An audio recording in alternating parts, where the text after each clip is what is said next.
Julian had made reference to the put-call ratio yesterday in his presentation. And actually, this was right across the board. It was reported on a lot of media sites. I think Julian showed you this image yesterday.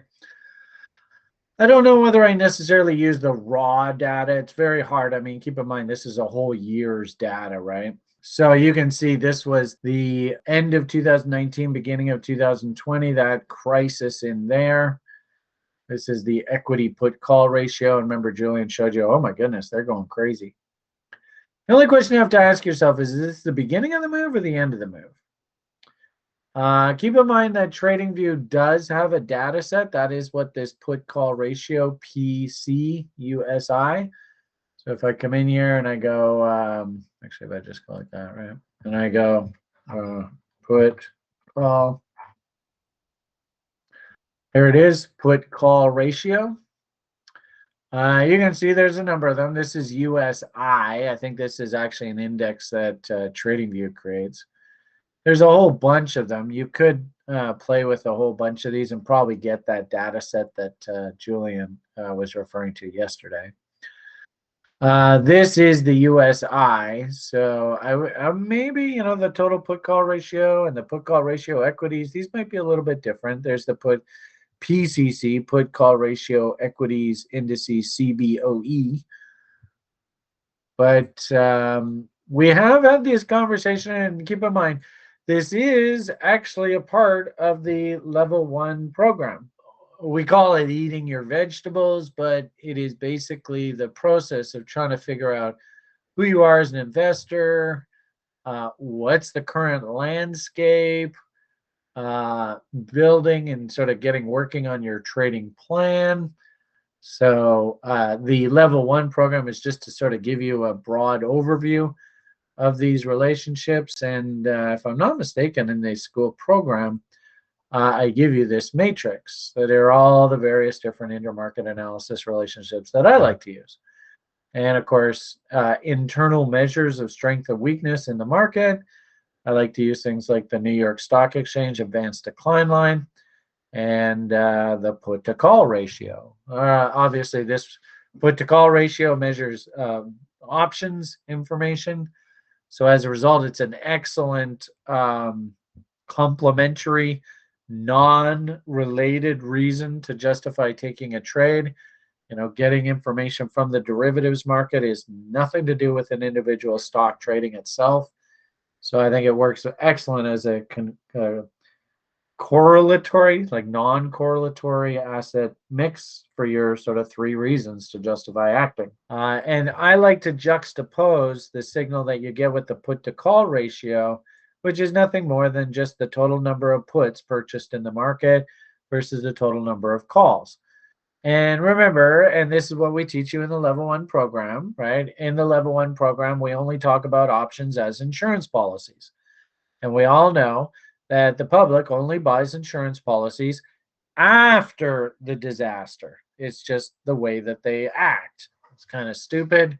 It's kind of sad, but in essence, it is a normal human behavioral pattern. So when you see that the number of puts purchased, and maybe this number is like, I don't know, 27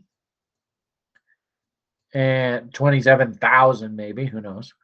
And the number of calls, right, when we get up here to 1.5, that's when this thing really starts to say, hey, I've got problems. So in this case, that would be something like maybe say more than, I don't know, 15. So that's 15,000 calls bought on a given day. So you can see that's almost like a 2-to-1 ratio, a little bit less. That'll be like 1.8, 1.7, whatever. Hopefully you get my point. This number will go up. Typically, there's lots of calls purchased. There's lots of calls written too, covered calls.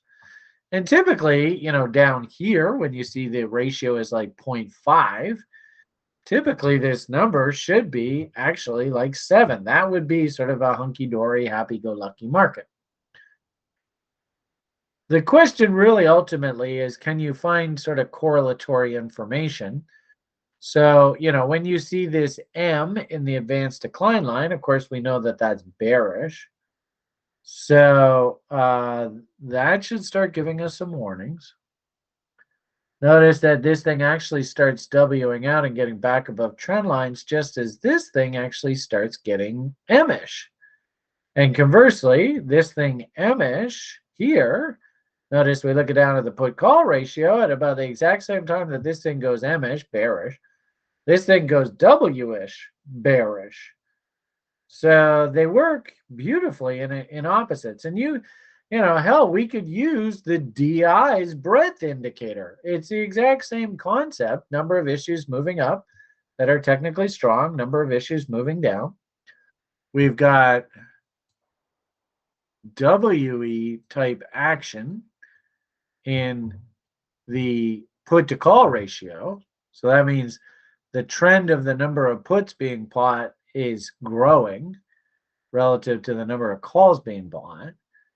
And then on the advanced decline line, the net number of stocks moving up is emming out relative to the number of stocks moving down. So what kind of message is this? Is this a positive message or is this a uh-oh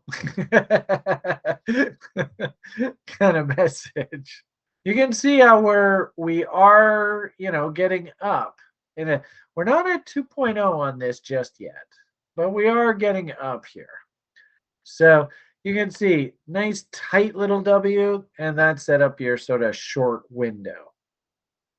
This W, not as tight. It's kind of loosey-goosey.